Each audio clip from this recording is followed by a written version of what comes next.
Or sorry, not we, Mr. Gray. I'm not taking credit for his work. Oh.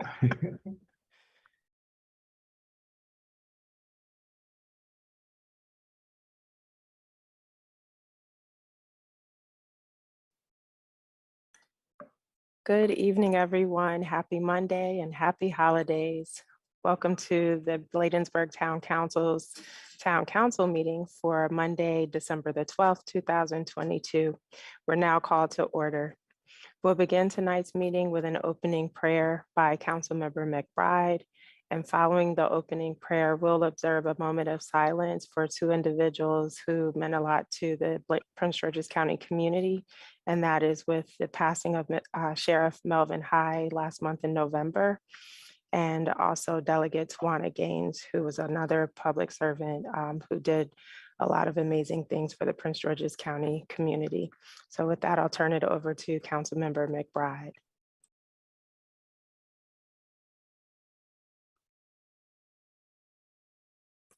Councilmember, I'm sorry, you're muted.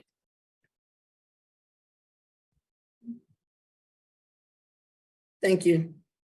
Okay, we'll first go into our moment of silence for those we've lost.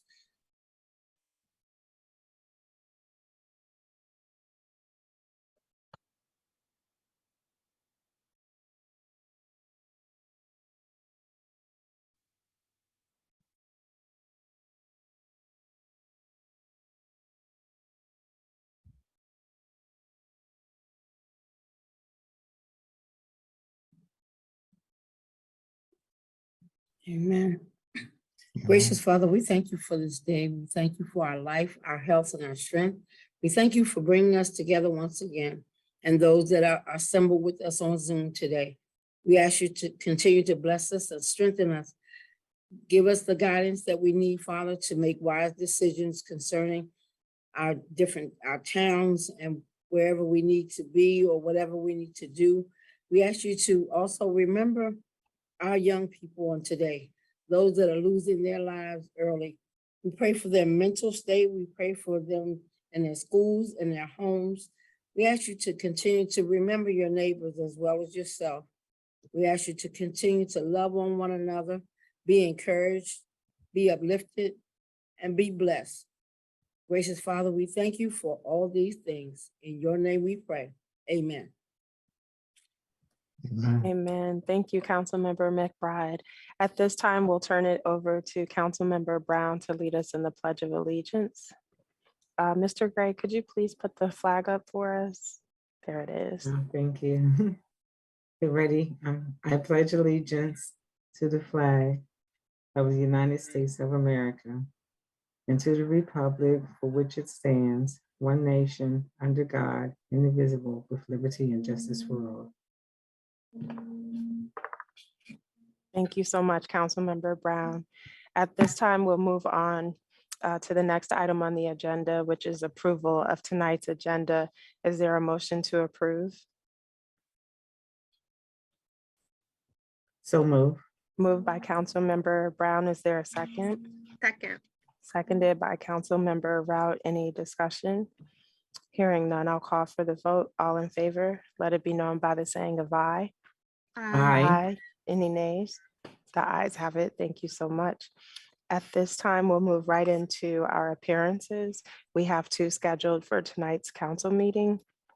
We're pleased to welcome Ms. Eva Webb, who is a CPA and principal with the firm Linton, Schaefer, Warfield, and Garrett. They're the public accountants who are working for the town and have completed our FY22 audit. And so Ms. Webb, we'll turn it over to you, or actually, let me just pause. Mr. Tonelli, did you want to say anything before Ms. Webb begins tonight? No, it's been a great process. We're in our third or fourth year with the firm, and had nothing but great results. With that, I guess for time purposes, I'll turn over to Ms. Webb. Thank you, Mr. Tonelli. And Ms. Webb, we do have 20 minutes on the agenda. We're hoping for about a 10 or so minute presentation so we can have time for the council to ask some questions as well. Absolutely. Thank I'm you. going to go ahead and share my screen. All right. Here we go. All right. So as the mayor mentioned, we have completed the audit of the fiscal year 22 results for the town of Bladensburg.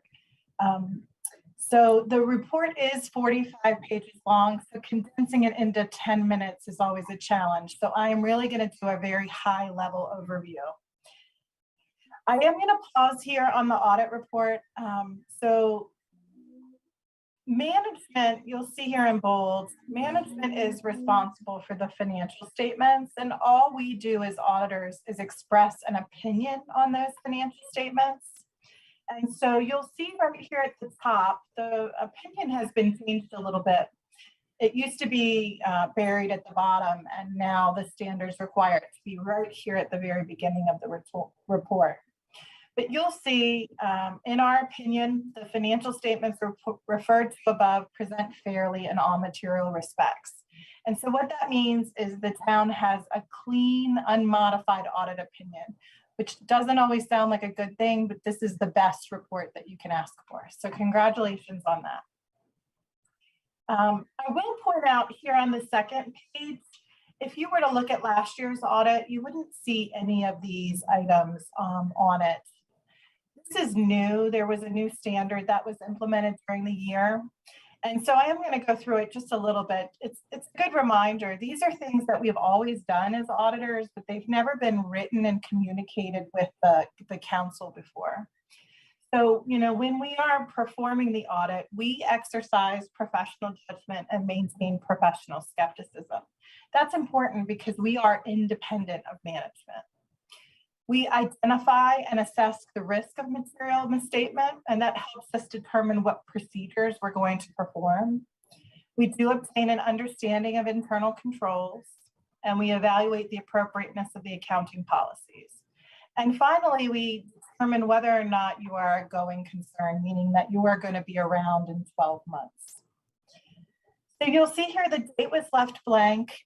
You do have a responsibility as the council and the mayor to review and approve these financial statements. And so once that takes place, that's when we will date it. I'm going to skip through the management's discussion and analysis.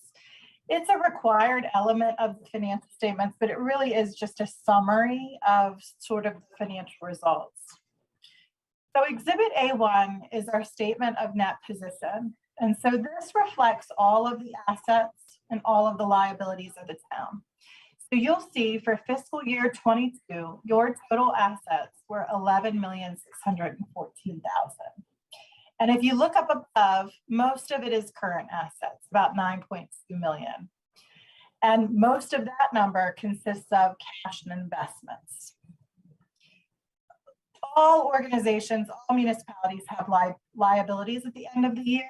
And so I will point out your total liabilities at the end of last year were $2,835,000.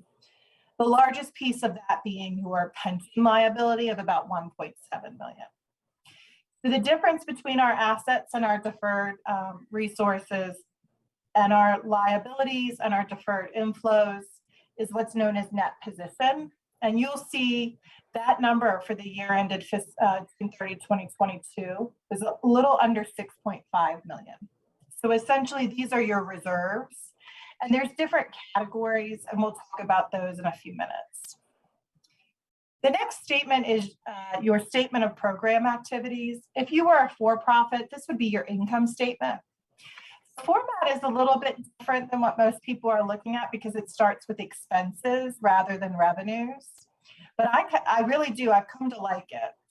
So for municipals, you guys have expenses that are associated with your different sort of departments, right? So you have general government, you have public safety, about 4.3 million, public works, and then a little bit of interest. So your total expenses last year were almost 3 million, 6.3 million. We do have some charges for services, about 218,000. We also get some grant contributions, right? The town does about 925,000 last year. So you take your expenses and you offset it by these program revenues, and it shows you that you needed to accumulate more revenue, right? A $5.1 million deficit. So what municipalities do is they levy taxes. So your town had income taxes of about $670,000 last year and property taxes of a little under $4.8 million. So you'll see the most important number on this page is your change in net position or your net income for fiscal year 22, almost 390,000. The next two statements are the fund level financial statements. So the difference between these two statements and the ones I just presented were these only capture currently available resources. So it doesn't include capital assets, and it doesn't include debt. So you'll see over here on the right-hand column, your assets were 9.1 million and your liabilities about 543,000. Again, the reconciliation at the bottom down here shows you the difference. So we didn't have any leased assets or any long-term liabilities, and we also didn't have any capital assets.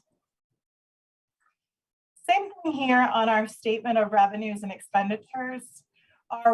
The column here on the right for our total governmental funds, our total revenues for the town for fiscal year 22, 6.7 million. Our expenditures, 6.8 million. So we had an excess expenditures over revenue of about 93,000. We do have some other financing sources, and we'll talk about that in a minute. So our fund balance at the end of last year was 6.4 million. This statement is just a reconciliation of the two different sets of statements, the fund level and the government-wide. The next, like I said, 10 minutes is pretty short for 45 pages, but we do have 21 pages of the notes. So Vito's gone through and he's combed through it to make sure everything in here is accurate. Note one just includes all of the accounting policies that the town currently uses. So I tend to just focus on anything new or different. The only thing really significantly new in the current year is on page 9. And that is the implementation of the new lease accounting standard. I know in our presentations in prior years, we had talked about this coming down the pike. So in the past, we would have just expensed these amounts as we incurred them. Now we have to record them as a capital lease and amortize it over the life of the lease. And we have to record the liability and reduce it by payments as we move forward. So currently, you guys have some leases for tasers and for body cameras. Next note I wanted to mention was the note about long-term debt.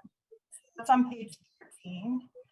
And just a reminder, page 12 and page 13, there is a little bit of outstanding debt related to that general obligation bond. And here are the principal payments that are required next year.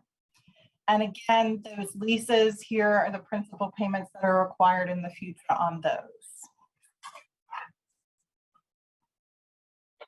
It's also important to mention sort of the amounts that are restricted or assigned or committed. So right here, the council has established a reserve fund of about 750,000, and that's through our emergency fund. You also have assigned fund balance of about 668,000, and you have a restricted fund balance of about 473,000. There's several pages of notes related to the retirement plan. And the last one I wanted to talk about, actually there are two, sorry, ARPA. I know you guys are probably super excited about the amount of funds that you received related to the ARPA funds. So I just wanted to point out where that was here in the financial statements. So it's here included in note 6. And the last one was note 7, where we did implement that new accounting principle related to the leases. And so I just wanted to point that out since it was new.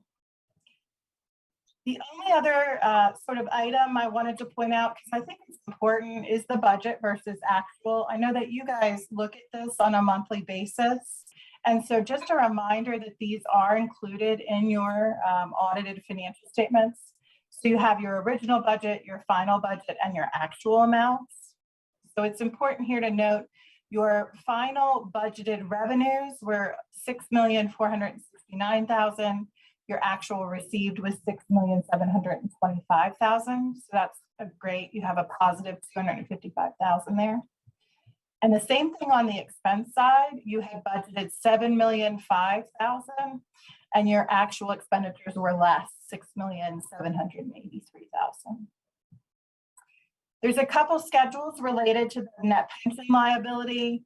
And essentially what it shows is that your contractually required contribution was $281,000 and you did make that required contribution last year. All right, I think I did okay, Mayor. Was that about 10 minutes? That was really thorough and really fast. As So close as I can get to 10 minutes. yeah, thank you, thank you. Welcome. I just appreciate you going through it, but don't, we still have some time left. I'm watching the clock. And just wanted to ask Mr. Tonelli, were there any specific areas you wanted to highlight? As you said, Mayor, I think she did a very thorough job. We budgeted to use, I want to say almost like $600,000 out of our fund balance last year. And, we were very fortunate not have to use just about any of it. So it was, again, not knowing what the full impact of the pandemic was on everything. And we had some surprises across the state too for income tax. Revenue came in a lot higher than projected, which was seen across all municipalities and the counties as well. Of course, the ARPA funding helped, but that was more money in and money out, though. That wasn't really funding any operating expenses. And again, it was just another very solid year, and we're fortunate again coming out of uncertainty.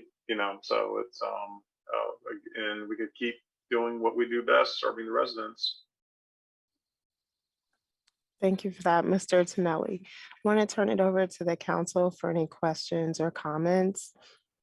While you're coming off mute, I do want to just say it is encouraging to hear that we've had another clean audit with no findings. That is critical for the financial well-being of the town and good for our residents to know that we continue to remain in good standing from an accountability standpoint. Any comments or questions? I don't see any hands raised. I'm just double checking. Okay. Well, thank you again, Ms. Webb. And so just from a procedural standpoint, I know we have to review the audit and actually vote tonight to accept it. And then is that the point at which, once you're notified, where you go back to, I forget the page number with Yes. the letter and update that information? Yes. Yep. So as soon as you guys vote to approve it, we'll put the date in there, and then we have the extension through the end of the month. So we will go ahead and submit it to the state. And then, because this was different too, in terms of not just the initial part of it, but also the fact that it still said draft on it. Normally we get the booklets. So Yes. the state will receive the one without They the received the watermark. final. Yep. Okay. Perfect. Thank you. Councilmember Blunt, did I see your hand up for a second? I'm sorry. You're Yeah, muted. this might not have, I'm just curious, when we get donations from organizations and stuff, would that show on this report, or that's a whole total nother report? No, it shows. Yeah, so that on the statement of program activities, that exhibit A2, it's in that column that's included that says operating grants and contributions. So any revenues that you would receive from donations are put in with all of the other town funds and Oh, reported. it's not broken down to where the donations came from and how much it was? It's just included in some of the larger numbers on here.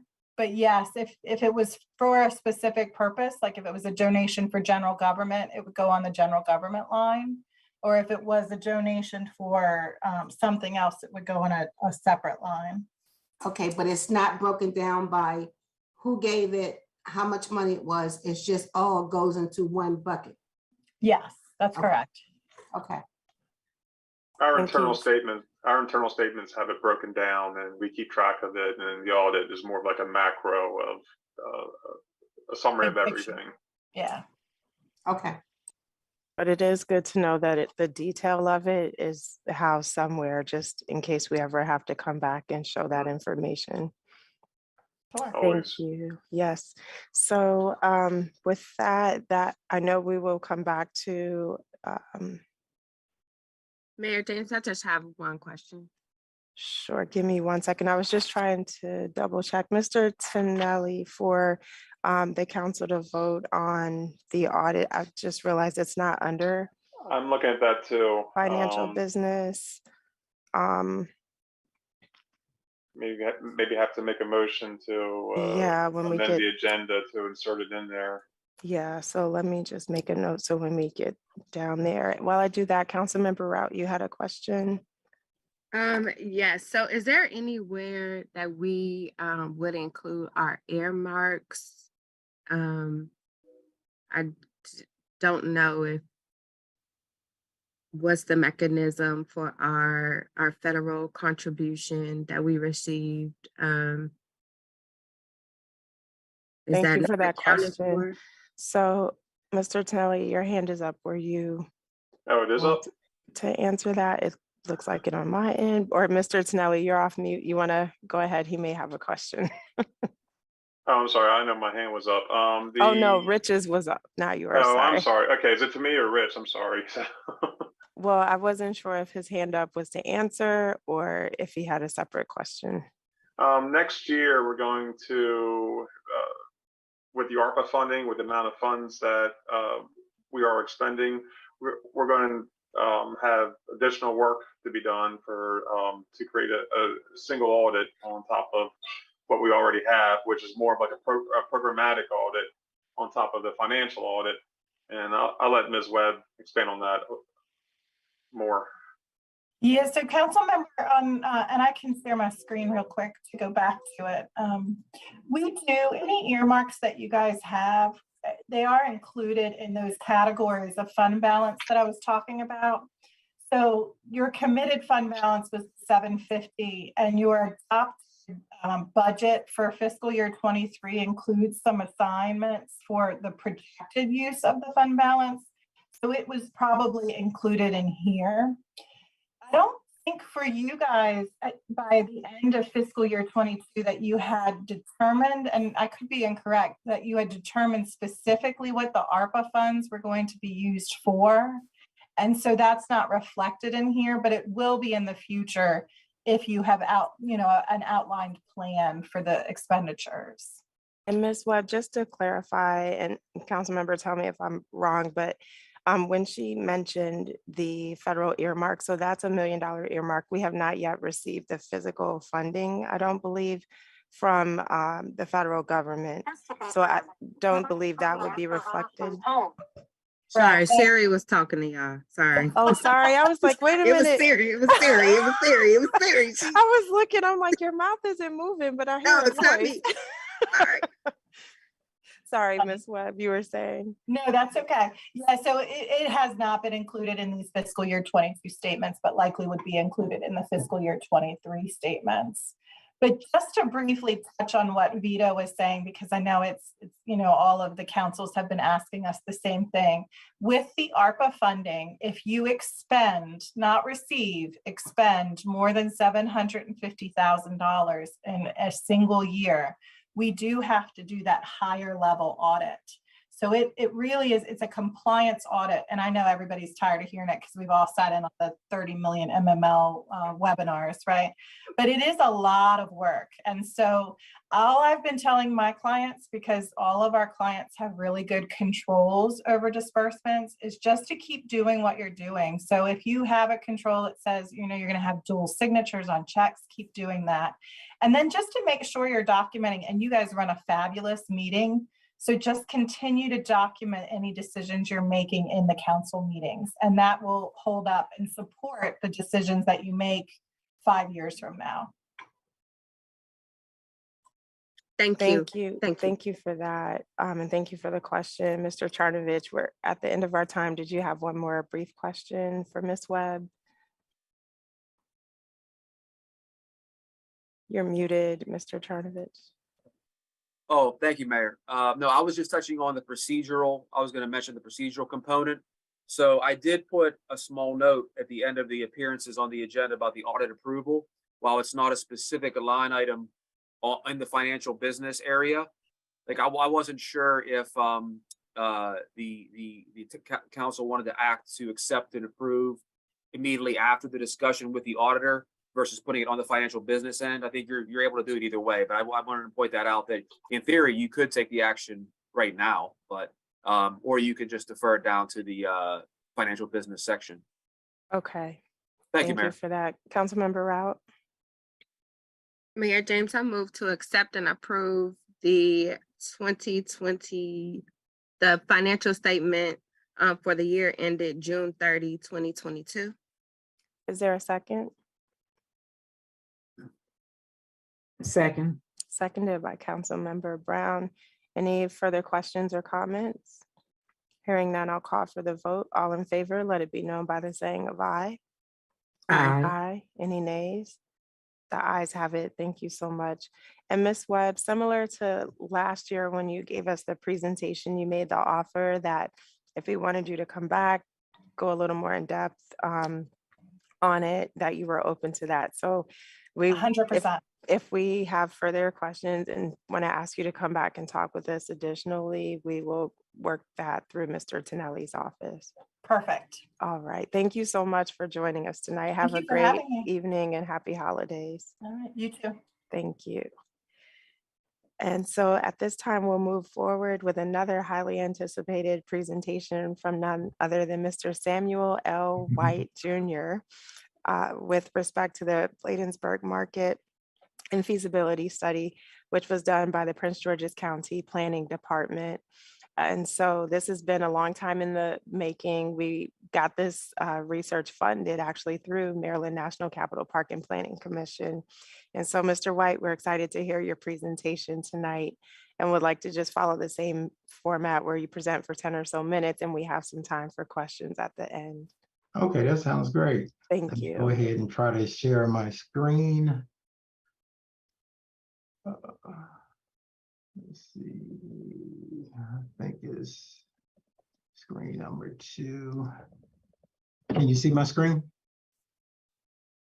Yes, we can see it. Great, thank you. Again, good evening, Mayor James and member of the council. My name is Samuel White. I'm a planner 2 with the Prince George's Planning Department. I'm also the project manager for the town of Bladensburg Market Feasibility and Economic Development Study. Okay. In the fall of 2019, the town of Bladensburg applied for the Prince George's County Planning Department to fund a market feasibility and economic study. The purpose of the study was to determine the best uses available under the prior and current zone for redevelopment of 17 acres of commercial and publicly owned property on both sides of 450, which is Annapolis Road, and Kenilworth Avenue. Both sides of 450 between Kenilworth Avenue and 51st Street. The study will also assist in the revitalization effort and implement the Bladensburg Town Center character area recommended in the approved 2009 Forest Town Plan that will economically feasibly in the town market, in today's market, Funding for the project was approved by the Prince George's County Planning Board on May 28, 2020. Through the Community Planning Division's Planning and Assistance in Municipalities and Communities program. The blue border shows the study area. A kickoff meeting was held with the consultant, Sarah Woodworth of WZH LLC, to discuss contract and billing, publication standards, information management, and data specification. Also, a walking tour of the study area was held with town council member, staff, and the consulting team to discuss the town's vision for the area. During the process, key stakeholders interviews were conducted to gather background information. This map shows, let me go up a little bit. This map shows the prior zoning, which can be used until April of 2024. Right now, we know that may be extended, but I don't know whether the bill has been approved, but right now it goes to April 2024, but it might have been a bill that had been approved that allowed you to use either the previous zoning or the prior zone, the current zone, which you have now. The mixed-use transit-oriented development zone, which is MXT, provides for a variety of residential, commercial, and employment uses.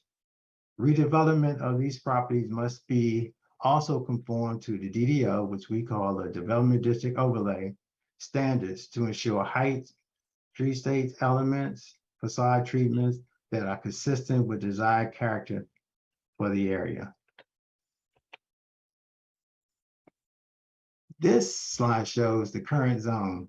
The purpose of the CS zone, which is commercial service zone, are to provide a constraint of retail sales and services, including oriented commercial uses, office, eating and drinking establishment, and B, to accommodate medium to moderate high density residential development as part of the mixed use development.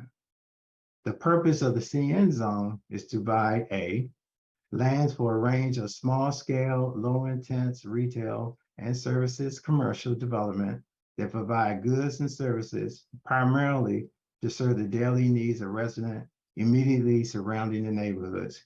And B, to ensure development intensity and development forms that are consistent with pedestrian friendly and neighborhood scale traditional Main Street character that are well connected and are compatible with the surrounding areas, and that do not attract significant traffic from outside the surrounding areas, which is always a key point. The study area focused on 3 sites identified by the town potential for redevelopment. The first, the Port of Bladensburg Shopping Center. The second, Partial Assembly. And the third, the Bladensburg Shopping Center. The Port of Bladensburg Shopping Center is 4 acres and sloped down to the northwest. At the corner of 51st Street and Annapolis Road, the site is at a 70-foot elevation. At Emerson Road, the site is at a 40-foot elevation, advantageous for tuck under parking. Therefore, the redevelopment plan assumes a mix of surface parking and parking under the building. Among the 3 given sites, given its size, topography, and parking constraints, the Port of Bladensburg Shopping Center has the greatest redevelopment capacity. Given the market rents, and the development cost assumption, however, redevelopment is infeasible under both the MXT or the current CS zone. Regardless of the zone, public subsidies will be required to attract a third-party development. On this site, meaning redevelopment will require assemblage of 5 independent-owned properties. Together, these sites total approximately 2.4 acres and have an estimate value of $2.34 million. Land assembly typically increase property acquisition costs because the development needs to negotiate with multiple owners. A land acquisition premium of 20% was applied to reflect the reality. A $250,000 allowance for existing leasing buyout was assumed. This lease buyout allowance is lower than the shopping centers because it assumes that many of the tenants in these older buildings do not have long-term lease. Although the property acquisition and leasing buyouts costs are lower on this site, the subsidy is still required to make redevelopment feasible under both the prior MXT and the current CS zone. Southeast, the wood importance of this site has steep slopes, reduce the area available for redevelopment. Surface parking is assumed. Public subsidies will be necessary to realize redevelopment. The cost of the property and these buyout costs make redevelopment challenging on this site under the prior MXT and the current CN zone. The retail market analysis conclude that the market can support additional convenience and discount retail, fast food, and takeout restaurants. The national credit tenants in these categories can afford the $25 per square foot triple net rate like required for newly constructed spaces. The paradox of redevelopment for community betterment is that of high cost of new construction virtually require high rental rates. High rates may preclude independent retailers and restaurants, the very establishment that contribute to the study area character and serve the local population. The community may want to consider conditioning any redevelopment subsidies upon below market commercial spaces rent. The residential market analysis conclude that over the next 5 years, the market could support rental residential projects of 130 to 150 units in the study area. This conclusion assumes an average rent of $1,900 per month or $2.50 per leased square foot. To stay affordable, smaller units have been assumed with an average unit size of 762 square feet. This assumption is a mix of 20% studio, 60% of 1-bedroom units, and 20% of 2-bedroom units. As in the case of many of the urban redevelopment projects not served by transit, parking drives development programs and economics, Bladensburg is an untested market for multifamily development. For this reason, the study concludes that a project may be successful with relatively low rates. This competitive rate, however, would not support structured parking. Therefore, much of the density allowed in an MXC zone cannot be utilized. Public sector gap funding will be necessary to incite redevelopment of all 3 potential sites. The subsidies is required both under the prior and the current zone. The Portstown sector plan is scheduled for an update in fiscal year 2020, which will offer opportunity to revisit the vision and the rezoning for the study area. Over this period, the market could change and also clear a path for new development. On this slide, what you see is recommended next steps: improve competitive position, preserve inventive and creative intervention to civic infrastructure to transform the image. And it gives example for each of those.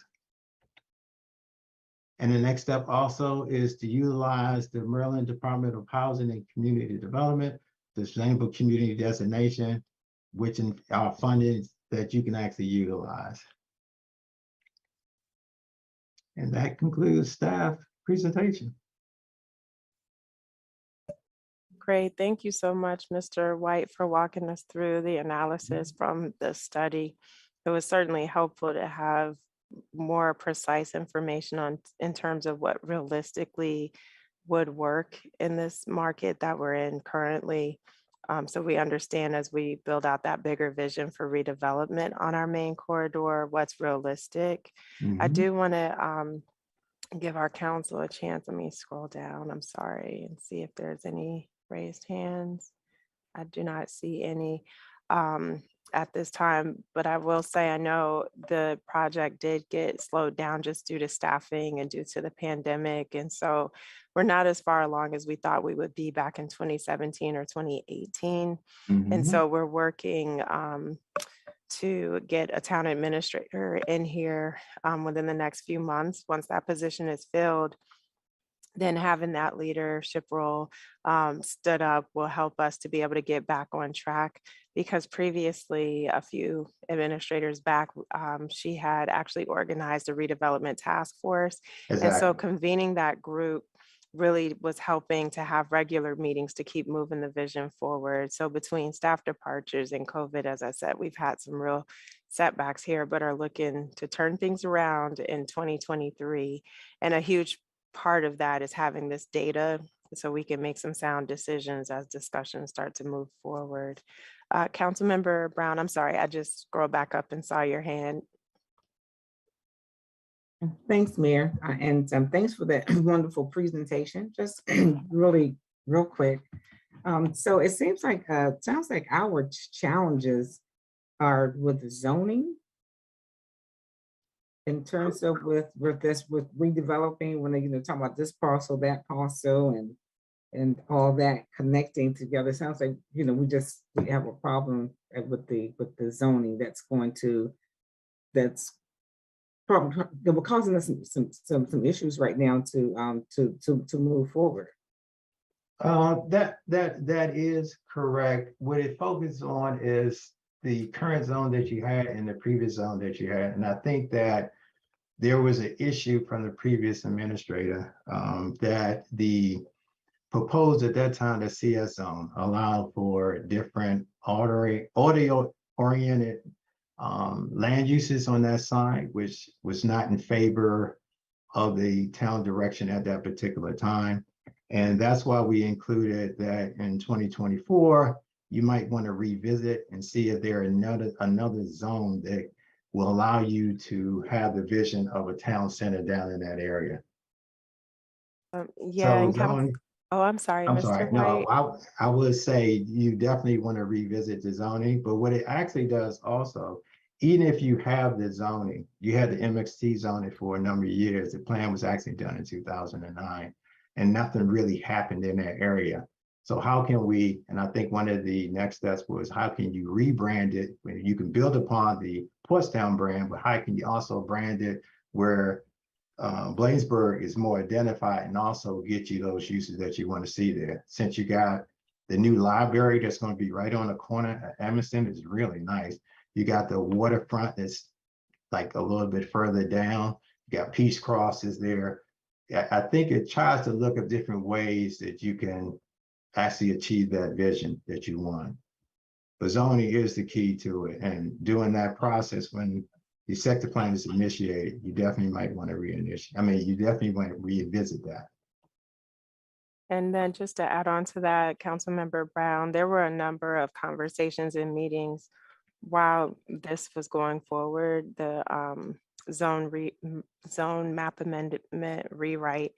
And this is pre-COVID. So we even had our county council member, Jolene Ivy, here. We had our state delegates here, and I believe Senator Augustine in the town hall, explaining why we were advocating not to have that portion of Annapolis Road designated as CS. We did not want a situation where, I won't say the name of the firms, but the car dealerships come in, purchase land for very cheap, and just throw up these huge car lots, whether used or brand new. We wanted to prevent that, and we were not successful in advocating for that. I know they had hearings, we spoke up, we wrote. Again, we had our representatives come out, and we did not have that occur. But to Mr. White's point, and in reading through the plan, I did see that we're up for another rewrite of the Port Town Sector Plan in 2024. So I think that gives us some time to really figure out what is our vision and the theme. There were some things that were thrown out in the previous Port Town Sector Plan, such as we want to be, I think they called it the sustainable or the green street or green district. Those things didn't quite take off, but I think there's some other opportunities. And not that we want to totally separate ourselves from the look and feel of the port towns, but I do think if we could be creative with how we call ourselves the historic district to capitalize on our historic assets and have a certain look and feel that really celebrates that, preserves and protects those structures, but also has some modern modernization, yeah. Exactly, modern brick. And, I think we can marry those two looks together to really give ourselves a unique look and stand out. And we talked about other things like the signage along Annapolis Road, working with SHA to even redo the light posts so that when you ride through the historic, beautiful town of Bladensburg, it looks like you're riding through the historic, beautiful town of Bladensburg. So we've got some time in 2023 amongst our team here to come up with some ideas to engage our residents in trying to move this forward. And I was typing fast, Mr. White, trying to get those recommended next steps down. And I know they're in the summary document too, so that we can really start building out our checklist based upon those recommendations that were provided by you and the planning department. Councilmember Rod, I see your hand. I want to bring you into the discussion. Thank you, Mayor James. I definitely agree with what you stated. And I also want to reiterate that we had agreed that we wanted to go to the placemaking part of the National Capital Parks and Planning Commission, so that they can really work with us on what that vision is for this corridor, so that we can appeal and become ready for 24.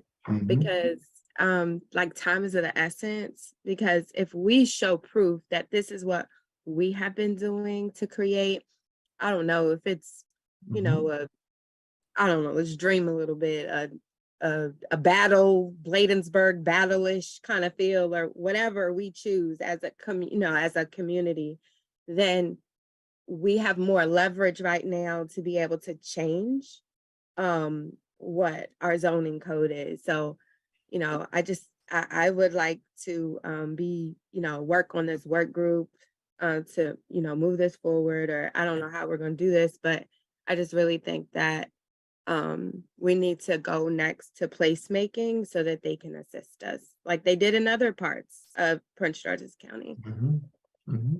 And that's the thing, Mr. White, and I know we've got 2 minutes left, but we do, as I said, want to make note of these next steps. So while we're working to backfill that administrator, we're not sitting 100% not doing anything, but at least taking some incremental steps to get there, because to Councilmember Rout's point, this next year is going to go quickly.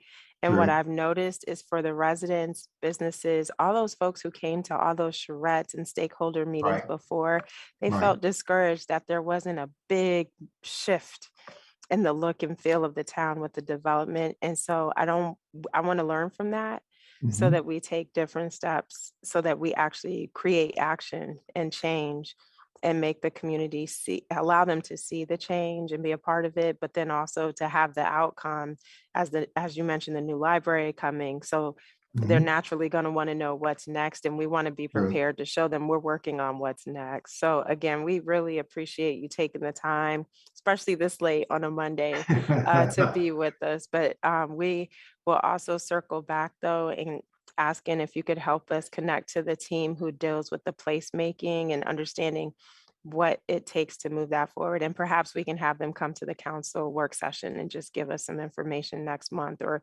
whenever it's convenient for them to meet with our team. Well, I'm glad that you said that, because right now I know staff is in the planning phase of the Portstown sector plan. And also I can definitely give you the contact information for placemaking.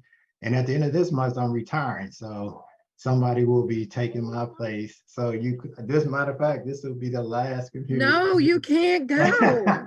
No.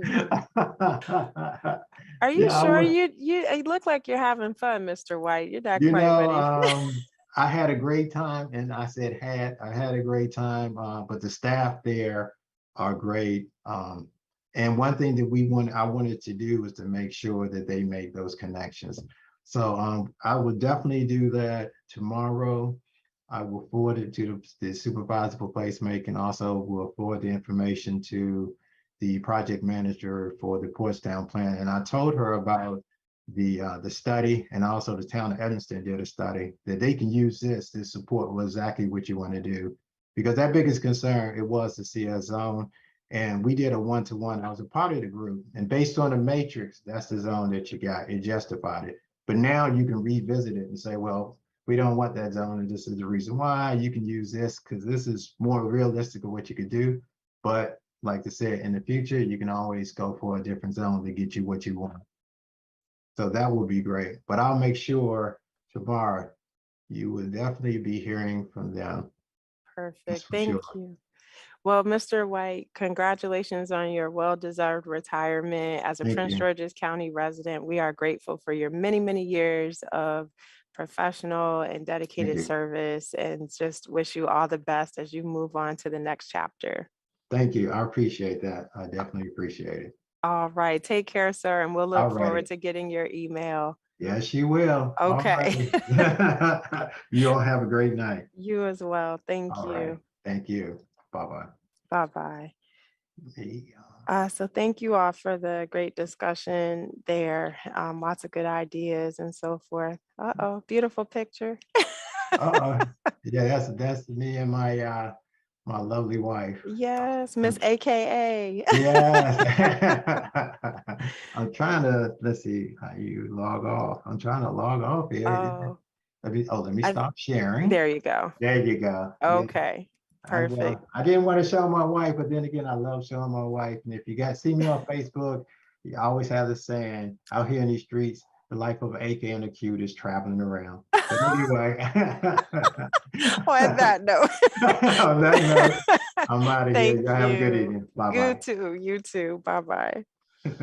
All right. So with that, we concluded the portion of the meeting set aside for appearances, and we'll move forward with item number 6 with the approval of the council meeting minutes for November 14th.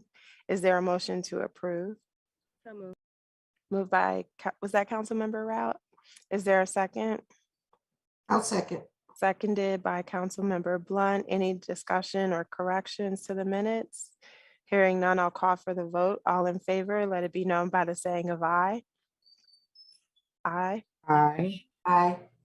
Any nays? The ayes have it. Thank you so much.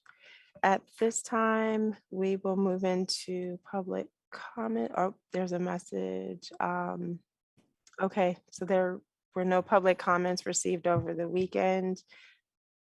Oh. Mr. Charnovich, go ahead. Oh, that's all right. Thank you, Mayor.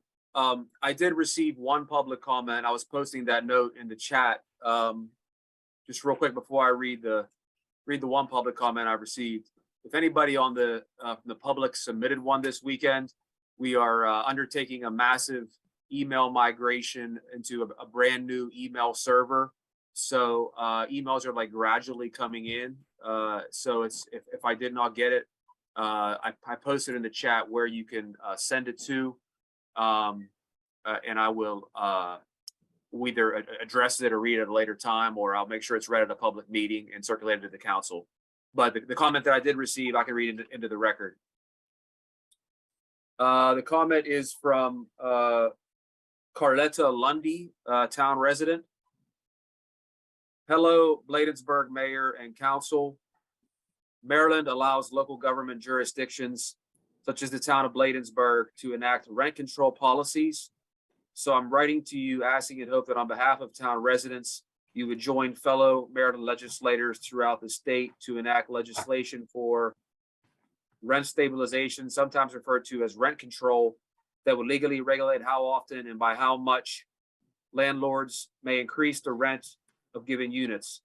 Also consider other legislation such as eviction-related legislation, granting space to assemble and organizing rights, property tax exemptions for seniors, veterans, disabled, and other vulnerable town residents. I truly believe Bladensburg is positioned to be a powerful voice in enacting sensible legislation for renters. Furthermore, ensuring town residents have access to quality, affordable housing is a human right and a bipartisan issue. Therefore, lawmakers at all levels have a significant role in this, and all must work collaboratively to prioritize solutions for Marylanders. There is also the need for the supply and availability of rental housing at all price points. Our neighbors are addressing the very real mounting anxiety about rising rents and are still struggling with and recovering from the COVID-19 pandemic. So on behalf of town residents, it's imperative during this cycle that you act and consider passing rent stabilization and rent protection policies. God bless you and thank you for considering this request. Carletta Lundy, town resident. And that is the only public comment that I've received, Mayor. Thank you, Mr. Charnovich, for reading that, and also for noting the situation with the migration of emails on the server. Just because we don't want residents to feel like we're ignoring their comments. It is really taking a long time for everything to migrate over, and just appreciate your patience if we don't receive the comments and have to hold them and read them at next month's meeting.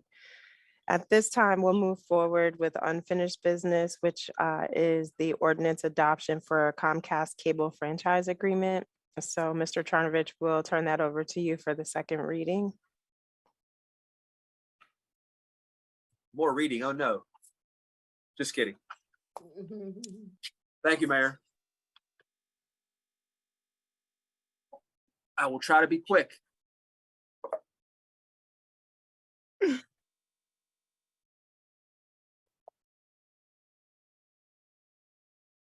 I don't All know right. if you caught that. We took a sip I in did, I solidarity.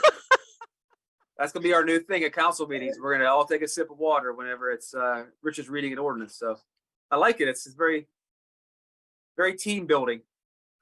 All right, so I missed that. it's all right. We have this is the second reading of the ordinance. It was introduced in November. Ordinance 2 of 2023 of the mayor and council of the town of Bladensburg granting a renewal of the cable franchise to Comcast of Maryland LLC and authorizing a franchise agreement. Whereas pursuant to 5-201 of the local government article annotated code of Maryland, the town of Bladensburg has the power to pass such ordinances as it deems necessary to protect the health, safety, and welfare of the citizens of the municipality. Whereas the mayor and council have the power under 5-204D of local government article annotated code of Maryland to grant non-exclusive cable franchises. And whereas the mayor and council have adopted a cable ordinance to govern cable franchises that are located within the town. And whereas the town entered a cable franchise agreement with Comcast of Maryland, which ended in 2015, but has been extended during the negotiation of the renewal of the franchise agreement. Whereas the mayor and council authorized the negotiation of the renewal of the franchise agreement with Comcast of Maryland, and said proposed agreement has been prepared and presented to the mayor and council.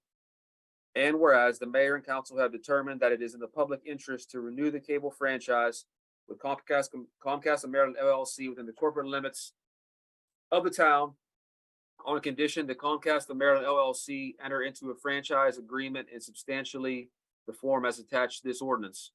Now therefore be it ordained and enacted by the mayor and council of the town of Bladensburg, the renewal of the non-exclusive right to construct and operate a cable television system along public rights of way in the town of Bladensburg is hereby granted to Comcast of Maryland LLC, subject to the provisions of Chapter A-125 of the Town Code, and a franchise agreement between the town and Comcast Cable in a form substantially similar to that attached to this ordinance. The town of Bladensburg Town Council is authorized to endorse the franchise agreement on behalf of the town. Be it further ordained and enacted by the mayor and council of Bladensburg that upon formal introduction of the ordinance, which shall be by way of a motion duly seconded without any vote, the town clerk shall distribute a copy to each council member and shall maintain a reasonable number of copies in the office of the clerk, and shall post at town hall, the town website, the town maintain listserv, and on the town cable channel, and if time permits, any town newsletter, the proposed ordinance or a fair summary thereof, together with a notice setting out the time and place for a public hearing thereon and for its consideration by the council. The public hearing hereby set forth tonight, December 12th, 2022, shall follow the publication by at least 7 days, may be held separately or in connection with a regular or special council meeting, and may be adjourned from time to time. All persons interested shall have an opportunity to be heard. After the hearing, the council may adopt the ordinance with or without amendments or reject it. That this ordinance shall become effective 10 days after adoption, provided that as soon as practicable after adoption, the town clerk shall post a fair summary of the ordinance and a notice of its adoption at town hall, to the website, to the maintain listserv, on the town cable channel, and in a newsletter. If any section, subsection, provision, sentence, clause, phrase, or word of this ordinance is for any reason held to be illegal or otherwise invalid by any court of competent jurisdiction, such invalidity shall be severable and shall not affect or impair any remaining section, subsection, provision, sentence, clause, phrase, or word included with this ordinance. It being the intent of the town that the remainder of the ordinance shall be and shall remain in full force and effect, valid and enforceable. introduced by the mayor and council at a regular meeting on the 14th day of November 2022, and adopted by the mayor and council of the town of Bladensburg at a regular meeting on the 12th day of December 2022. And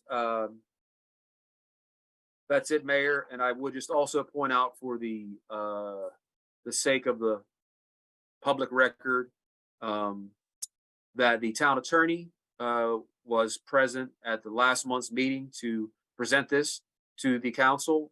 She drafted the ordinance that was read into the record, and also she was on the negotiating team for the Comcast agreement. So I wanted the record to make sure the state that that was all done by our town attorney. Great, thank you for that information, Mr. Charnovich, and for the second reading of ordinance number 02-2023. At this time, I'll call for a motion to approve the ordinance. I so move. Moved by Councilmember Blunt. Is there a second? Second. Seconded by Councilmember Rout. Any further discussion or questions? Hearing none, I'll call for the vote. All in favor, let it be known by the saying of aye. Aye. Aye. Any nays? The ayes have it. Thank you so much. So, Mr. Charnovich, you'll take care of posting the signed agreement at the town hall. Thank you for that. At this time, we'll move forward with the financial business, beginning with the ordinance adoption of the ARPA budget amendment. So we'll let you grab some water and get prepared to read the next. Woo, I'm gonna drink some water with you on that one.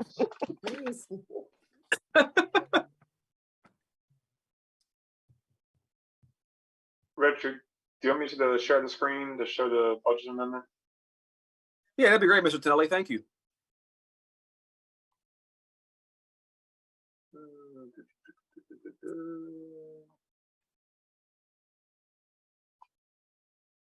Everybody see it? Make sure I share the right thing. Yes. Okay. Good, great. Oh, and before I start, you will notice that number 4 was added. You'll see when I read it, but I just want to point out that that night item was discussed in the town work session this evening, if you weren't a part of the work session. So we'll get to that item when we get there. And also I would point out that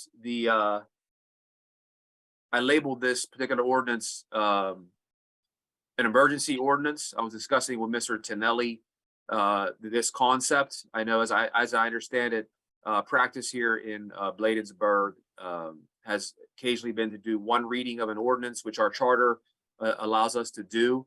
And I think that with a lot of these moving budget parts, we want to pass it in one reading, I guess is my point, rather than having to introduce and then wait 30 days to adopt. So that's why it's considered an emergency ordinance this time. So emergency ordinance number 3 of 2023, fiscal year 2023 budget amendment. An ordinance to amend the operating budget of the town of Bladensburg, Maryland for 2023 fiscal year, July 1st, 2022 through June 30th, 2023. Whereas town administrator of the town of Bladensburg has made a recommendation to the mayor and council to amend the FY23 budget to reallocate funding as part of this fiscal year. And whereas the mayor and council of town of Bladensburg have determined it is in the best interest of the town to pass this budget amendment ordinance at the December 12th, 2022 town council meeting tonight. Now, therefore, be it enacted and ordained by the mayor and council of the town of Bladensburg, the following amendments are made to the general operating budget for fiscal year 2023. Number 1, allocate $117,000 of ARPA funding for the buttress repair project, an archaeological project at the Boswick House and grounds. Transfer $30,000 from the town administrator compensation line item to a public safety capital outlay line item for the purpose of purchasing a mobile police camera. Number 3, allocate $500,000 of additional ARPA funding for the rental and mortgage assistance program. And number 4, that was discussed during the work session this evening, transfer approximately $17,000 from the public works compensation line item to public safety capital outlay line item for the purpose of purchasing a new Dell PowerEdge server for the town to replace the old server. And be it further enacted and ordained that upon passage, this ordinance shall be authenticated by the signature of the mayor and clerk, shall be recorded in a book kept for that purpose. In addition, this ordinance shall be published by posting a certified copy of it in the town hall for 10 days following its adoption, pursuant to Article 2, Section 209 of the Charter of the Town of Bladensburg, Maryland, and will be effective the 22nd day of December 2022, 10 days from today. Great. Thank you, Mr. Charnovich, for you, Mayor. reading the emergency ordinance. And so with that, I'll call for a motion to approve emergency ordinance number number 03-2023. So moved. Moved by Councilmember Brown. Is there a second? Second. Seconded by Councilmember Rout. Any further discussion or questions? Hearing none, I'll call for the vote. All in favor, let it be known by the saying of aye. Aye. Aye. Aye. Any nays? The ayes have it. Thank you so much. At this time, the next item regarding annual leave carryover was initially discussed at the last council meeting. I'm sorry, forgive me. Let me restart the timer. And during the last meeting, we were notified by the interim town administrator that we had 2 employees who were above the cap for maximum leave to carry over to another year, which our personnel policy states is 360 hours. But given the state of emergency due to the COVID pandemic, we did vote in 2020 to extend that amount to 440 hours through the end of 2022. So the reason for the discussion last month was that we're coming up on that expiration. And so given that we, again, only have 2 employees who this would affect, we certainly don't want them to lose any leave that they've rightfully accumulated. And so just wanted to ask for the council's support with a motion to extend the annual leave the annual leave limit to a maximum of 440 hours through the end of 2023 in recognition that we're still having employees working through the COVID-19 pandemic. So move. Moved by Councilmember Rout. Is there a second? Second. Seconded by Councilmember McBride. Any questions or comments? Hearing none, I'll call for the vote. All in favor, let it be known by the saying of aye. Aye. Aye. Any nays? The ayes have it. Thank you all so much. And again, really appreciate the support for our team. The next item under financial business is the resolution related to the ambulance transfer to the fire department. And so with that, I'll turn it over to Mr. Charnovich for the reading of that resolution. Back. Thank you, Rich, I'm Mayor. gonna share this one as well.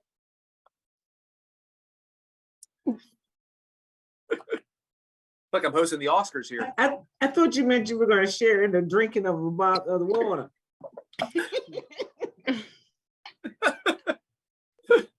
Thank you, Mr. Tonelli.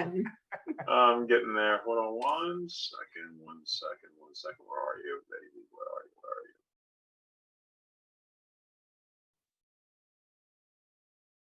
Is that all right? That's a full screen, so you see the other things, but Is it possible, Mr. Tonelli, to make it a little bit bigger for those who are viewing on their screens? Perfect. Thank you. Thank you.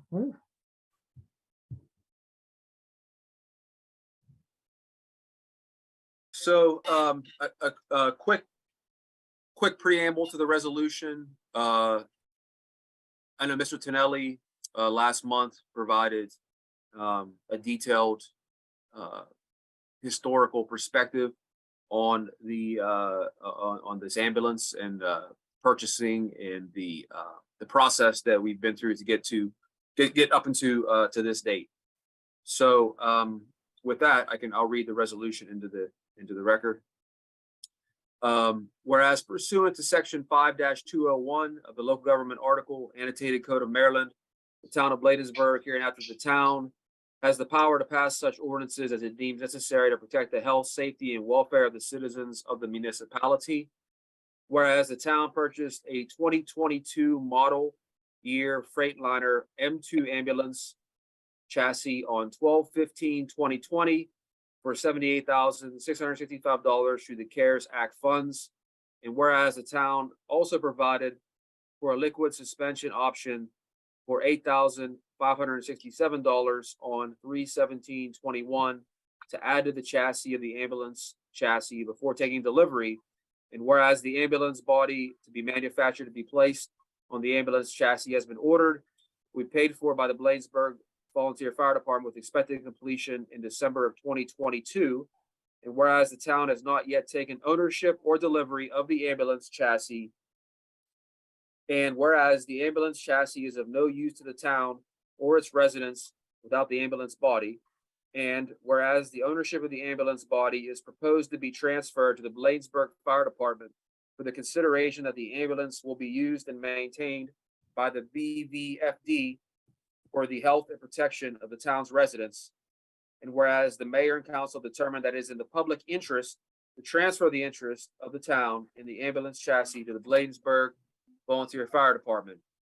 Now therefore be it ordained and enacted by the mayor and council of the town of Bladensburg that the ownership of the 2022 model year Freightliner M2 ambulance chassis be and is hereby transferred to the Bladensburg Volunteer Fire Department, that the manufacturer's certificate of origin may be issued to the Bladensburg Volunteer Fire Department, introduced by the mayor and council of the town of Bladensburg at a regular meeting on November 14th, 2022, and thereafter this ordinance was prominently posted in the town hall and available for public inspection.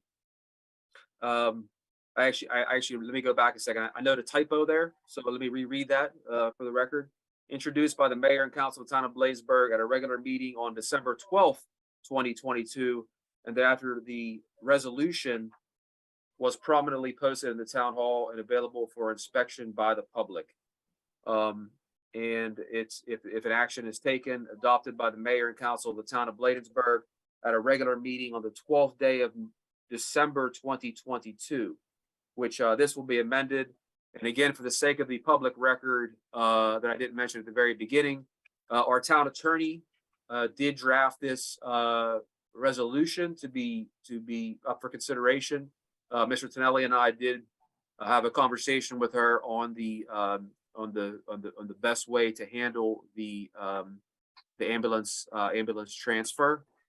And I think that concludes the resolution reading. Great, thank you, Mr. Charnovich. And so with that, is there a motion to approve the resolution to complete the ambulance transfer from the town of Bladensburg to the Bladensburg Volunteer Fire Department? So moved. Moved by Councilmember Brown. Is there a second? Second. Seconded by Councilmember McBride. Any questions or further comments? Hearing none, I'll call for the vote. All in favor, let it be known by the saying of aye. Aye. Aye. Aye. Any nays? The ayes have it. Thank you so much.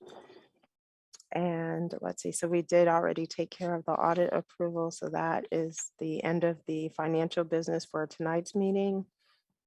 With respect to the new server proposal from the town IT consultant, Mr. Charnovich, do you or Mr. Tonelli want to walk us through that?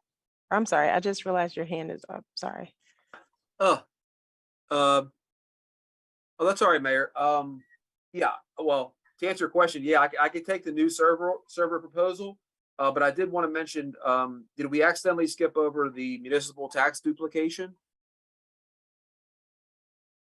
Sorry, Mr. Tonelli. That was my fault. That's all right. So we are not done with financial business. So at this time, It's all Peter's good. been warming Peter's up. very eager. Yeah, he's been warming up over there. He's like, you will not ignore the tax differential presentation. And I'm sure everybody is super eager to see a presentation on taxes too. So, yeah. Of course we are. I've made this presentation a few times to the mayor and council every year and try to freshen this up a little bit. I'll go through this pretty quickly. Give me a second. Does everybody see this? Always want to make sure everybody sees the main Yes, screen we up can here. see it. Okay, beautiful. Okay. It's actually the tax differential submission, which is kind of like a credit for tax duplication. So just clarify that a little bit. What it is what we do every year is there's some, I'm not going to read you the definitions. The town provides a service to the residents and the county provides a service to the residents. Now, when the town provides a service, the county does not have to. So the county, in a nutshell, gives the residents a discount on their property tax. That's what this is all about. And the theory is that residents are not, and business owners, because there's two taxes we're talking about here: the real property tax rate and the business property tax rate. For this presentation, we're going to talk about the real property tax rate, what hits the residents, but the same goes to the businesses, but I'm just going to focus on the residential property tax rate. So by reducing the county property tax rate in municipalities, homeowners are not taxed twice for the services that they receive. And there's certain qualifications here. One of the main things that stuck out, I was like, wait a minute, how come we don't get credit for trash service? We provide, trash collection twice a week when the county only provides it once a week, and we're providing it ourselves and paying for it. It's a large expense. That's not an eligible expense because there's something called a solid waste fund in the county. This has to come out of its own general operating revenues and expenses. Solid waste fund is a separate fund that creates its own income and expenses. So that, unfortunately, is not included in the tax differential for the town. It's still a great service that we provide to the residents, but Bladensburg takes that on themselves. But the eligible services that we do get a tax differential, I call it differential, let's just call it discount, are for mostly police-related services, patrol, 911, code enforcement, and the county keeps putting more of an emphasis now on animal control. That they're getting more of a tax differential for animal control, and also for fire services. Now, we don't have our own fire department. We don't have a town fire department, even though we do. They are a separate entity, but we do support them with quarterly donations that are budgeted throughout the year, and also, of course, public works. So everybody likes pie charts. I say this all the time. I love to hammer it home. Town Bladensburg is a service organization. 84% of our budget directly provides services to the town. And Chief always wants me to make sure that we show his pie here is the most expensive, and the most. It takes a lot to provide that service because police is not just police; it's everything else that is in support of police. For anybody new to municipal government, it's not just putting an officer on the street. I would say, it takes, at least 2 to 3 support personnel and budget for every officer almost. So a big part of our budget is public safety, and in there is code enforcement, ARPA, public works, and small amount for grants. So that makes up the service-related portion that the county looks at that we provide to get a discount to the residents on the property taxes. So you can see the other 16% is your G&A or general administrative costs. Okay, quick background. Really quick, the county comes up with its own tax rate equivalent. And what it is I try to fall into this over the years, but the discount that we get is pretty much a 3-year rolling average, which, in government, it's always, a little bit more complicated. We can't just take, next year's tax differential, apply it to the resident's tax bill, and they get a discount. It's a 3-year rolling average of everything that the last 3 years tax differentials. Okay, let's just get into the numbers. This is the county's budget. Again, another pie chart. Okay, so largest part of their budget is education. And what's impacted the tax differential process this year was, this is the first year in the county's budget that the county got had to fund Kerwin, the state's blueprint for education. So more of the pie has shifted to education and less of the pie has shifted to county services. Not much. I mean, we're talking about small percentage amounts, but it affects what towns are eligible for now in terms of tax differential. Because as you provide more education, I looked at last year's budget, and public safety went down from like 20, almost 21% to 19.6%. So they're spending a little bit less on public safety to fund education. So what happens then is this is the tax differential that counties can apply for, the highest amount. So and this is again the real property rate. So county charges $1 for real property rate, or like, that $1 per 100, everything else. So going back to this previous chart,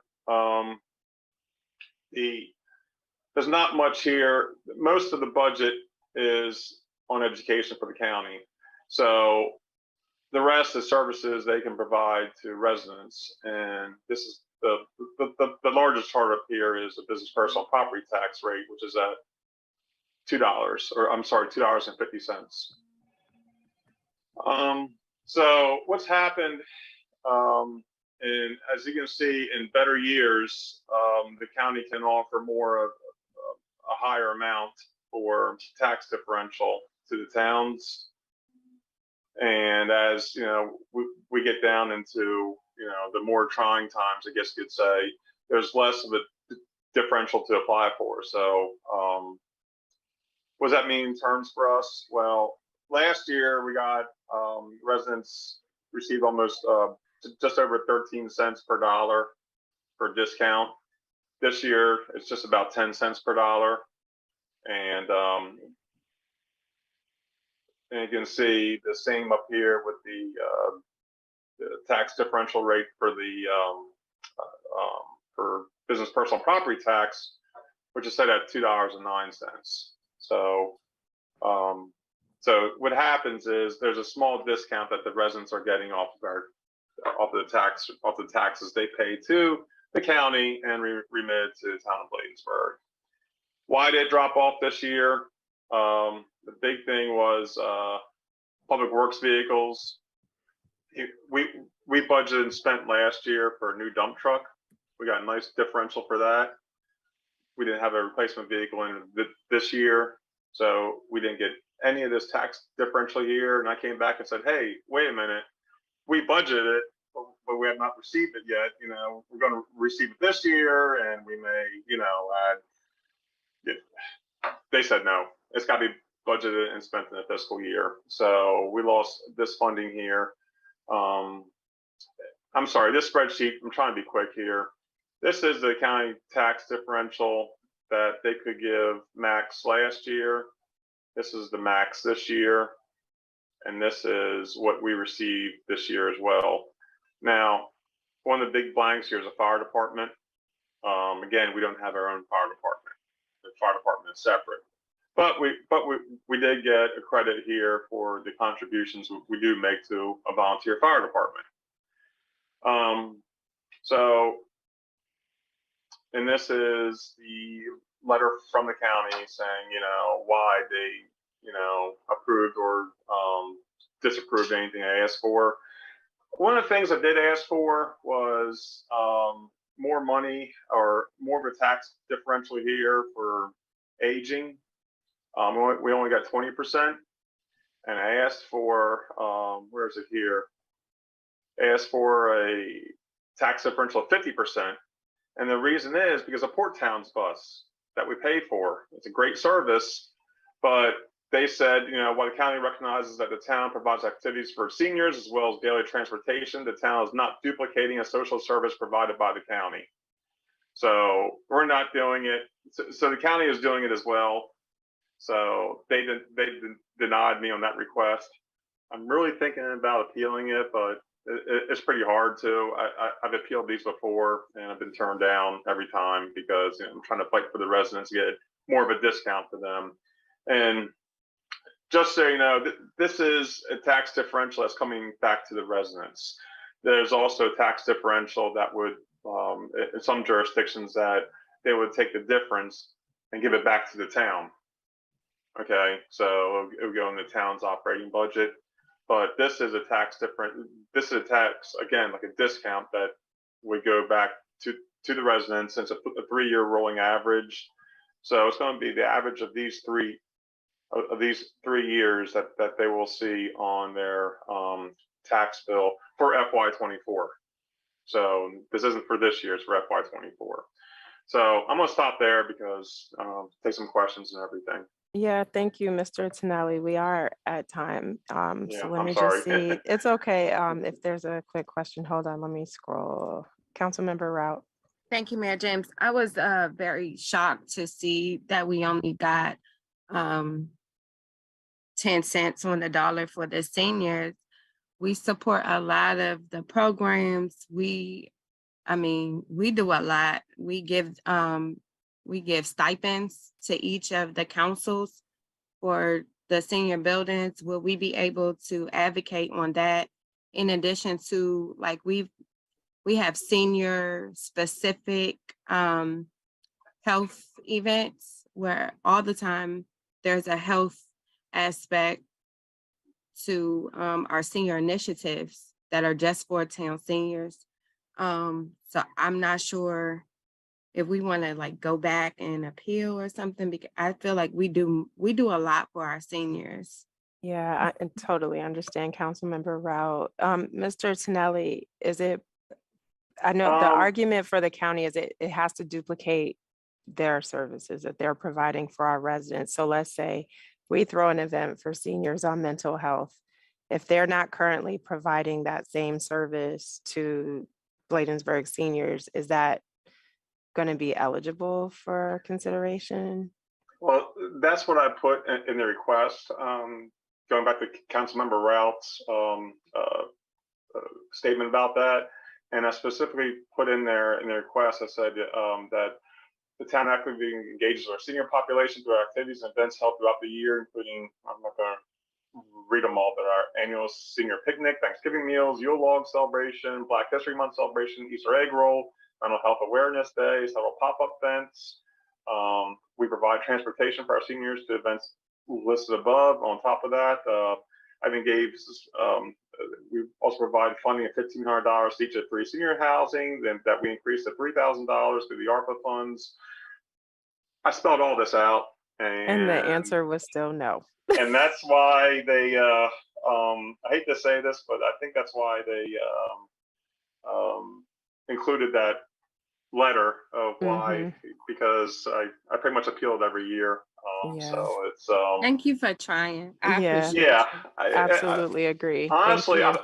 honestly, I thought that was a slam dunk. And when I saw that come back, Councilmember Route, I was like, really? You know, so it's, because you know, they're important to the town, and we provide a lot of activities, and to get knocked down by the county, like, you know, and they just say, well, you know, we recognize that the town does this, but the county does it as well. Yeah, So totally that was there. understand. Yeah. But thank you, Mr. Tonelli, for the Absolutely. presentation and for distilling it down into a couple of minutes for us. I know it's getting late and we have to move forward. I think Councilmember Brown has a question. Yeah. Well, nothing, just Councilmember real Brown? quick. Yeah, thank you, man. Maybe, maybe we need to back into it and see what is allowed. That's all right. Mhm. Okay. I know. So that now completes financial business. And so now we're over to new business for tonight's agenda. And the item up first is the new server proposal from the town IT consultant. I know we did include the amount in the emergency budget ordinance that was approved tonight, but would just need a formal approval from the council to accept the proposal from our IT provider. Mayor James. Is there a hand up? Yes, Councilmember Route. I move to accept the proposal from our IT consultant for the new server. Thank you. Is there a second? Second? Seconded by Councilmember McBride. Any further discussion? Yes, Mayor, just real quick. Mhm. Just as also we'll recommend that they go back and look at those specifications and look at terabytes and not some gigabytes. And then also with the The labor, that was the second thing that you recommended. Yep. And I believe, Mr. Charnovich, I don't want to put words in your mouth, but you did make notes during the work session to go back for those two things for clarification. I did. Thank you, Mayor and Councilmember Brown. One was the breakdown of the labor cost in the proposal, and the second one was regarding the terabyte question. So I did make notes. Yes, I did. All right, thank you. And with that, I'll call for the vote. All in favor, let it be known by the saying of aye. Aye. Aye. Any nays? The ayes have it. Thank you so much, everyone. Next up, we discussed two letters of support, the first being for the Walkable Watershed Education and Stewardship Letter for the University of Maryland's Environmental Finance Center. Is there a motion to approve the letter as discussed in tonight's work session? so moved. Moved by Councilmember Brown. Is there a second? A second. Seconded by Councilmember Blunt. Any discussion or questions? Hearing none, I'll call for the vote. All in favor, let it be known by the saying of aye. Aye. Any nays? The ayes have it. Thank you. And again, the second letter of support for the Dueling Creek Bridge located in Cottage City, as was shown when Mr. Charnovich shared his screen, is definitely needed by our Port Towns partners. And so would ask for a motion to approve the letter of support. I so moved. Moved by Councilmember Blunt. Is there a second? Second. Seconded by Councilmember Rao. Any discussion or questions? Hearing none, I'll call for the vote. All in favor, let it be known by the saying of aye. Aye.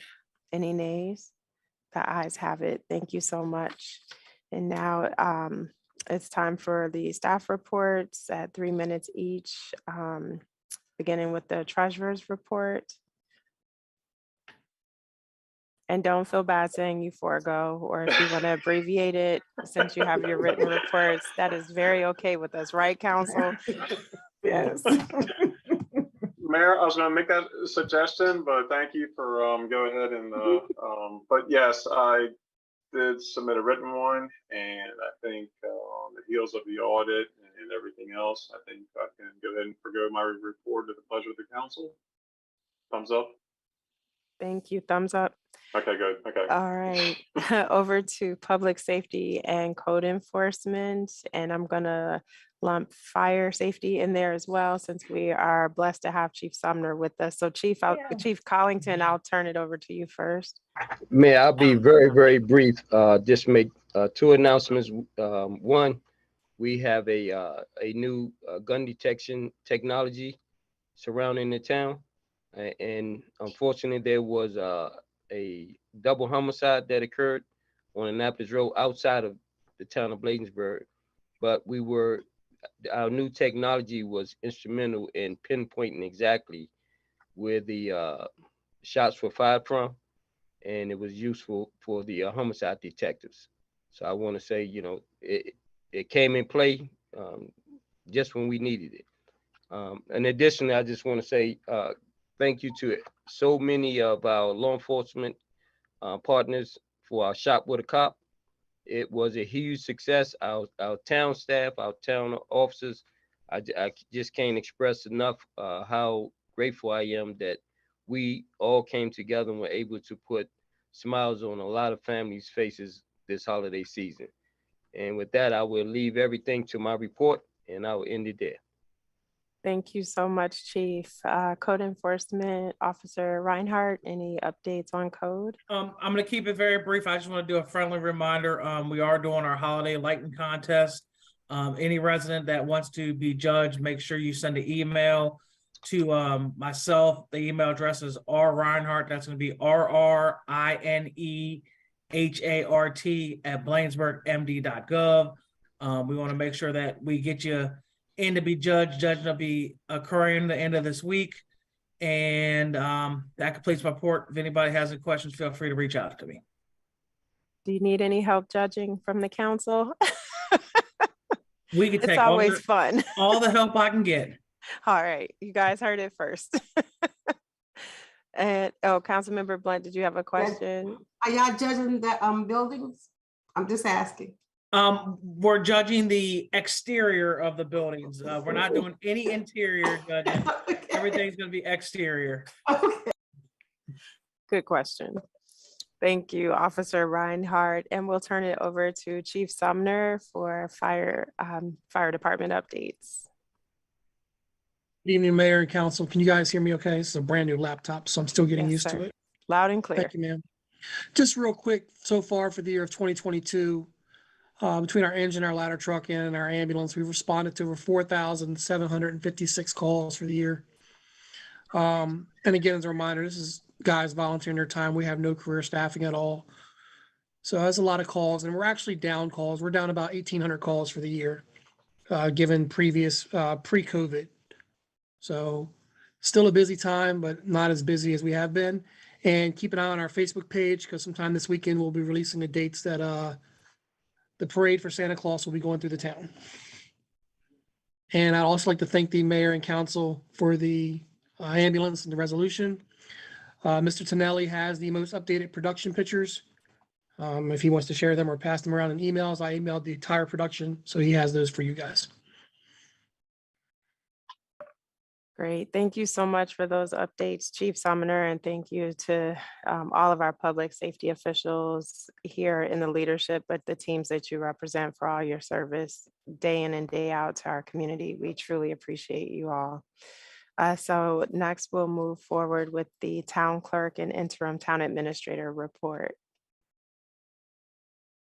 Oh, thank you, Mayor. In the interest of time, I will forego my report, but I would like to wish everyone happy holidays, Merry Christmas, Happy New Year, all the above.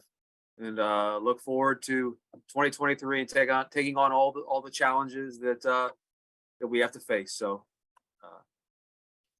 Thank you. have a great one, everyone. Thank you. And thanks for your humor with the reading of all the ordinances and resolutions tonight. Thank you, Mayor. Yes, so that concludes our staff report. So we'll move forward with mayor and council reports, beginning Mayor, with. do we have town on? I mean, do we have public works on? We do not, I do not see Mr. Hall, but we do have his written report in the council Okay. packet. So we'll move forward with mayor and council reports, beginning with Councilmember Rout for Ward 1. Thank you, Mayor James. I have worked with the residents of Quincy Village on just their support and working with the CASA of Maryland as it relates to the issues that they are having with